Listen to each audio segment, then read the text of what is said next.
so I could explain more in terms of content what we expect to do.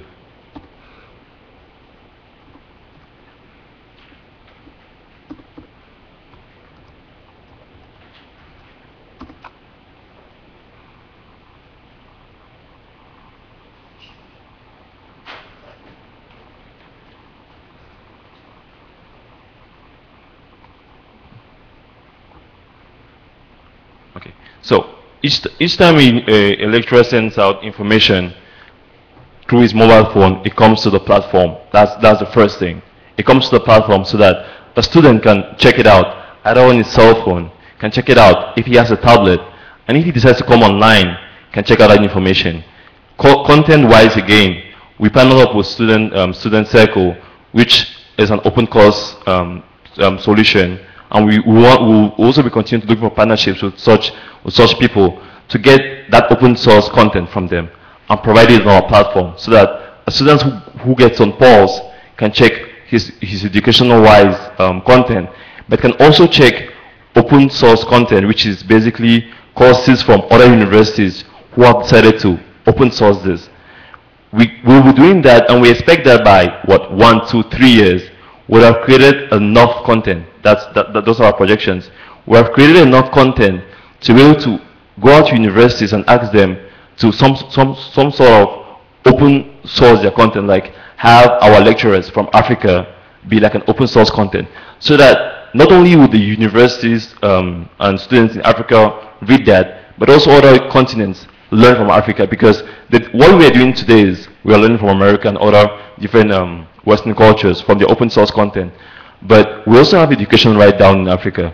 So by today to 3 years, we expect that with the utility of the platform, they'll be putting up courses and putting up content, and that in some time we will be able to standardize all of this and not only provide it to the users, but also provide it to anyone who will like willing to check it out.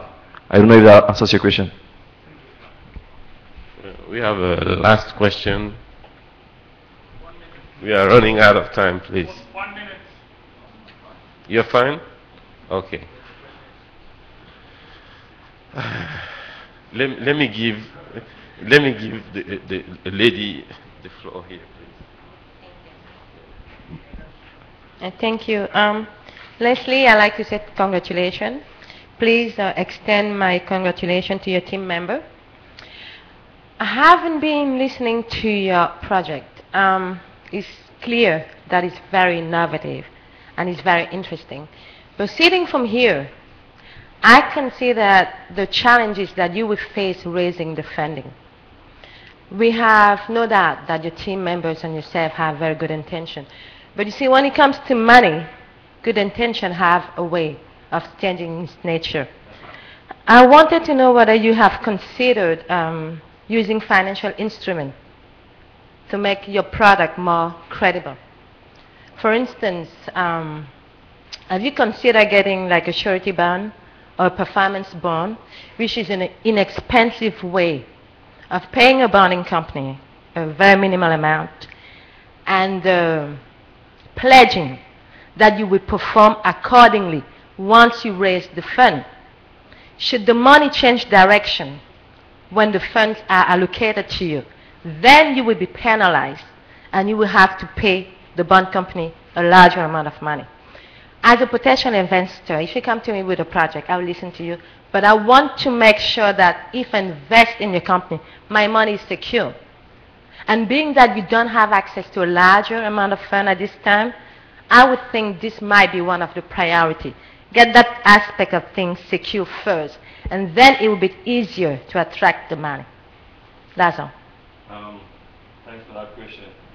Funny enough, at this time, we are talking with investors who are interested in the project, and they are looking at, right now, looking at business plan, and they are looking at testing out our platform, testing out the Weather platform to see how it's going to work. What we have done so far, we have been bootstrapped. We have been building up from our pocket. And what's cool with internet startup is that the cost to start up an internet startup really isn't much. You don't need a lot of money to do that. But most of the time, You can start up with really, really limited amount of funds. As I said, our problem right now is not money. When I would say, I learned something is, don't raise money when you need the money. Raise it when you don't need the money. At this time, we are building up the platform. We want to build up a utility which will help out people. But what we are doing right now is to get prepared so that by October, we have all of those things in charge. As I said, we have invested our own money. The product development costs money, and we estimate that to about $8,000 of what we have put inside our own selves. Coming to raising money from different sources, cool enough, we could go into a bank. Let it be a local bank. I'll give you an example, like you go to a local bank in Cameroon. But the banking system in Cameroon is not all that developed. If it was in the US, I would say maybe. But the banking system in Cameroon is not all that developed.